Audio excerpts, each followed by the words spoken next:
नमस्कार मंडळी. एअरकोड एअरकोड जय मल्हार सदानंद असा एअरकोड. मंडळी आज मंगळवार.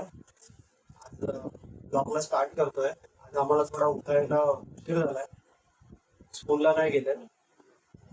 तब्येत आज खूप खराब आहे. माझी तर खूपच जास्त खराब आहे आणि तिची पण खराब आहे. तसं आम्ही जोडणीचा सांगतोय एवढं की ताप येतोय की नाही ते कळत नाही, पण असं वाटतंय की जीवात ताकदच नाही शरीरामध्ये.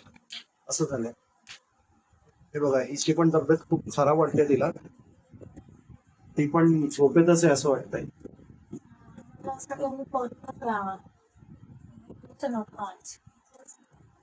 काय वाटतंय नक्की तुला? काय नाही असं तेच लावून वाटते.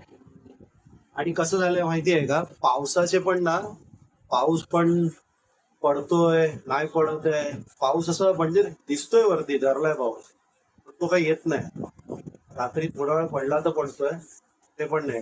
गरमी रिसळ की असह्य झालंय सगळं. असं झालंय सगळं विषय. आता अवनी आमची ती जरा व्यवस्थित आहे.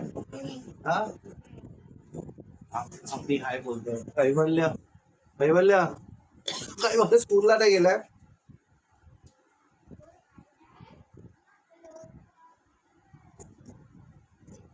मी काय विचार करतोय माहिती आहे का, मी हिला आहे ना जरा म्हणजे तिच्या माहेरी पाठवतोय. कसं आहे की इथे कोणच नाही, म्हणजे आम्ही दोघेच आहे. ठीक आहे, आजूबाजूला कोण नाही.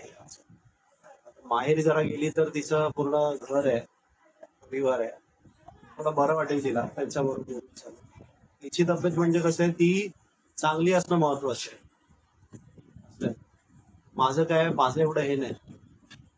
किंवा मला औषध खाऊन आराम करायचं, तिला सगळंच करायचं. मला बघायचंय, मुलांना बघायचंय, स्वतःला बघायचं, घरची कामं आहेत, सगळंच आहे. त्यामुळे तिची तब्येत आधी महत्वाची आहे. आज तुम्ही हे बघितलंच असेल की आमचा थंबनेल काय आहे ते. की आज सगळ्यांनाच बरं वाटत नाहीये. स्मिताचं तोंड एकदम तुम्ही बघू शकता की तोंडावरतीच दिसतंय. तोंडावरतीच दिसतंय की तिला बरं नाही. म्हणजे आता तिने सगळी कामं केली, आज तर मला जरा पण तिला मदत करता आली का. आणि मला स्वतःला बरं नाही वाटत आहे. आज आम्ही असा विचार केलेला की आम्ही सगळे आज येल्लो घालू, पण अवनीला आम्ही तसंच येल्लो मध्ये ठेवलंय. अवनी आज येल्लो मध्ये आहे. कैवल्याला तुम्ही बघू शकता, कैवल्य पण आज येल्लो मध्ये आहे. हो ना? पॅन्ट वरून टी शर्ट विशर्ट सगळं येल्लो. म्हणजे आम्ही त्या दोघांसाठी आज येल्लो डे ठेवला. अवनीसाठी, कैवल्यासाठी. संध्याकाळला स्टडी करा, स्कूलला मला जात काय आहे. म्हणते? मी दोघांना बोलले संध्याकाळी जरा बुक घेऊन स्टडी करायला बसा हा, आणि स्टडी स्टार्ट करा. स्कूलला नाही जाता तर ऍटलीस्ट घरी तरी तुमचं रिव्हिजन झाला पाहिजे ना. बरोबर आहे. मला बरं नसल्यामुळे मी एवढं लांब जाऊ नाही शकत. मी टायमावर उठते सकाळी स्कूलच्या, बट मला ते ताकदच होत नाही की मी त्याला उठून घेऊन जाऊ स्कूल. आणि जवळ असताना म्हणजे 10 मिनिटाचा वॉकेबल डिस्टन्स असता तर मी कदाचित घेऊन पण गेली असती. पण मला एवढं लांब जायचंय ऑटोनी, घेऊन जायचं, परत दुपारी एवढं उन्हातून घेऊन यायचं, पाऊस त्यात पडत आणि मला गरमी तर खूपच म्हणजे खूपच मला त्रास झालेला गरमीतून. मी गरमीतून अर्धा दिवस इथे राहायची, 2-3 दिवस, ते 4-5 दिवस मी माहेरी जाऊन राहायची. का माझ्या माहेरी माझ्या आजीकडे एसी वगैरे, त्यामुळे मला जरा ते बरं वाटायचं. इथे आली या कूलरमुळे मला थोडंसं बरं वाटायचं, पण रात्रभर नुसतं घरात हीट हीट नुसती गरम मारायची आणि त्यामुळे तर मी अजून डाऊन होत चालली. आणि आणि मला कसं आहे की स्कूल खूप आहे अफसोस फील होतं की माझ्या पोरांची स्कूल स्टार्ट झाली आणि मी त्यांना पाठवत नाही. ना, पण काय करू, स्पेशली आमच्या कैवल्याचं त्याचं स्टार्ट झालंय, तिचं झालं नाही अजून. तिच्यासाठी विचारणार, पण त्यासाठी गेली तर ती विचारेल व्यवस्थित. तिला बरं असेल ती थांबते, असं सगळं चालू आहे. आणि सांगायचं एक कारण असं की स्कूल आहे ना, स्कूल जे आहे ते खूप लांब आहे असं बघायला गेलं तर. म्हणजे तुम्हाला सांगतो, आम्ही लोक राहतो मालाड ईस्टला आतमध्ये, म्हणजे आप्पापाडा वगैरे आहे ना त्या साईडला, आणि स्कूल आहे गोरेगावला. त्यामुळे आम्हाला 20 मिनिटं तर लागतच असतील. 15-20 मिनिटं लागतात तिला ऑटोने डेली. तेवढा तो टास्क आहे. मग इथे बाहेर जाऊन ऑटो शोधणं तो सगळ्यात मोठा टास्क आहे. त्यामुळे जरा थांबलोय. तर आज तेच मी तुम्हाला सांगत होतो म्हणजे की आज आम्ही येल्लो डे असं हे केलं. बोललेलो करूया. ह्याला पाणी येल्लो वगैरे घातलंय. पण कसं आहे आता ते येल्लो करता नाही येते कारण आमच्या लोकांमध्ये आज आहेच नाही, एनर्जीच नाही आहे. त्या जेवण पण असं बनवलंय ना की झटपट वाला करून मोकळे. पोरांना मॅगी दिली सकाळी नाश्त्याला बनवून, हं. फटाफट जेवण बनवलं, कसं कसं कामं केली, असं वाटतं जाऊन मी पडून घेऊ.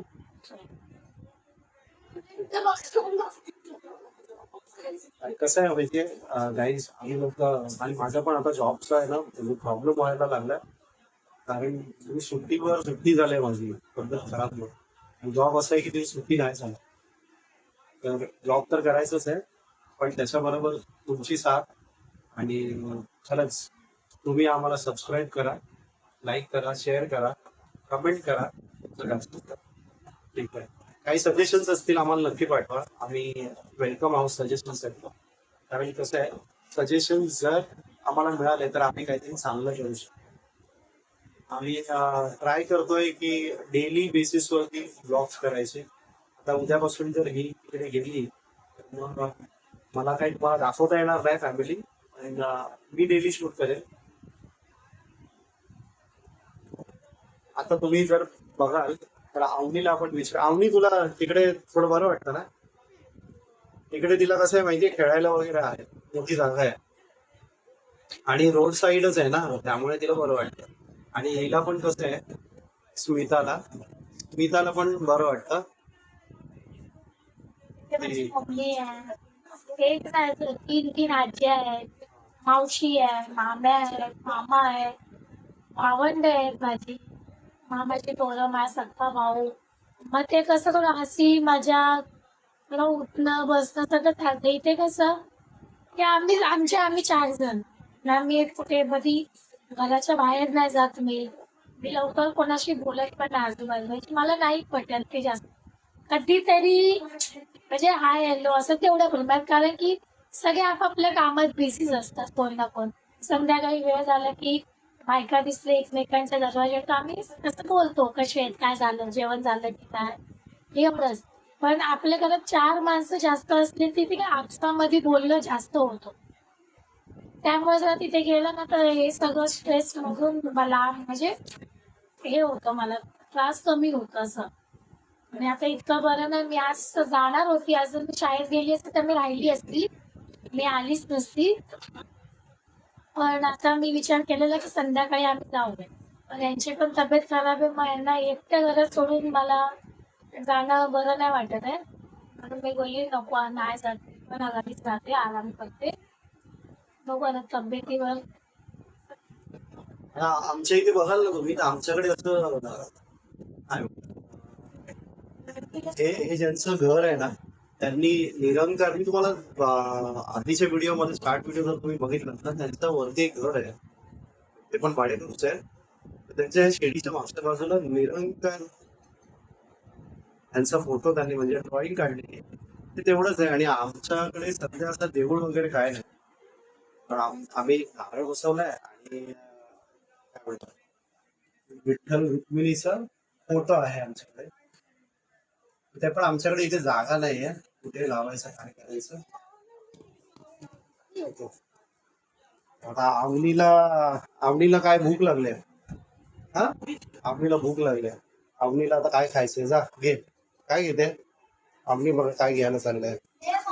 त्यांचं कसं आहे आम्ही लोकांनी त्यांच्यासाठी आहे ना थोडं बिस्किट्स भरून ठेवले. बिस्किट्स खायचे.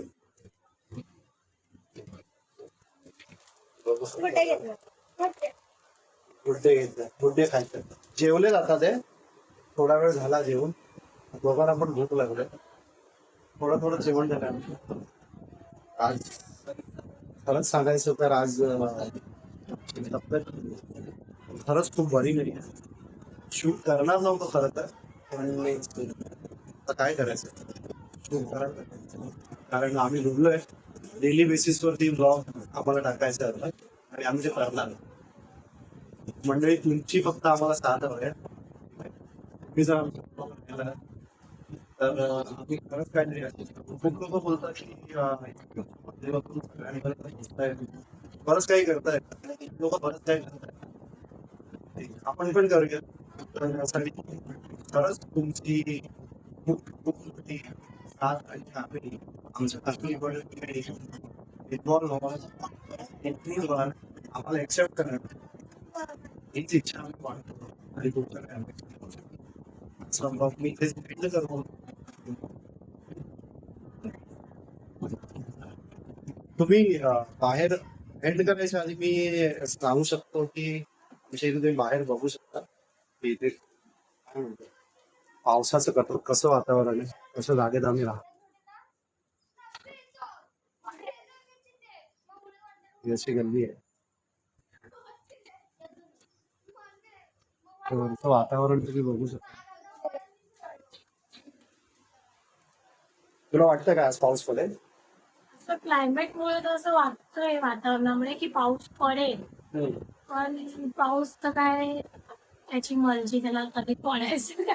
आम्ही बोलून बोलून पूर्ण जीव संपायला आलाय, पण पाऊस काय दिसत तर नाही. सकाळी पहाटे 6:30ला पडतो, इतका धोका पडतो बापरे बाप.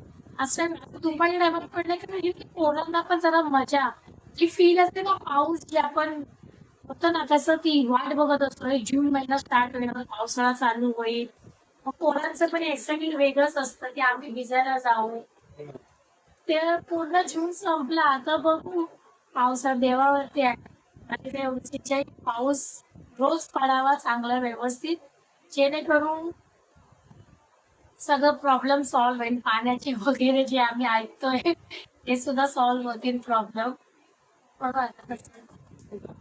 आणि मंडळी जसा थांबलेला आहे ना, ठीक आहे, त्या हिशोबाने मला असं वाटतंय की मी तो थांबनेल त्या पावसाळ्यासाठी बनवून सुरू, कारण मला वाटतं वातावरणाचा जास्त असर होतोय त्यामुळे ह्या तब्येती खराब होत आहेत. ठीक आहे, असं शरीराचं पण असू शकतं आणि वातावरणाचा नक्कीच त्याच्यावरती काहीतरी परिणाम होतो प्रत्येकाच्या शरीरावर. आणि आम्हालाच नाही, सगळ्यांनाच त्रास होत असतात. ठीक आहे, आता लोकांना पाण्याची टंचाई, ठीक आहे, हवेचा त्रास तर ऑलरेडी झालाय, सगळं होत आहे. काही वेळेला तुम्हाला हाय करतोय आणि बाय पण करतोय. ठीक आहे, चला मग आपण हा ब्लॉग एंड करूया आता. ठीक आहे, बाय मंडळी. बाय कर स्मिता.